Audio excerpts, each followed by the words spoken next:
আমার আল্লাহ বলেন, হে পৃথিবীর মানুষ, হে আমার বান্দারা, তোমরা দুনিয়ার মধ্যে কি ইচ্ছো আমি তোমাদেরকে দুনিয়ার মধ্যে পাঠাইলাম। পাঠাইবার পরে আমি জানি তোমরা অনেক অন্যায় পথে যাবে, অনেক কাজ করবে, যে কাজগুলোর মধ্যে তোমাদের গুনাহ হয়ে যাবে। হে বান্দা, তোমরা গুনাহ করবে তাও আমি ভালো মতো জানি, তোমরা পাপ করবে তাও আমি ভালো মতো জানি।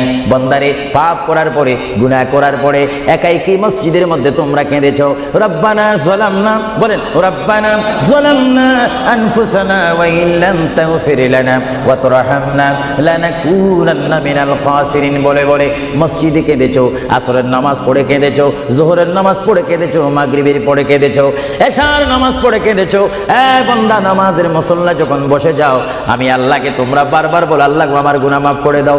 তারপরও আমি তোমাদের গুনাহ মাফ করে নিই। তারপরও তোমরা নিশি রাত্রে, মানুষ যখন ঘুমে যায়, তোমার বিবি যখন ঘুম যায়, তোমার ছেলে যখন ঘুম যায়, তুমি নিশি রাত্রে ঠান্ডা পানি দিয়ে ওযু বানিয়ে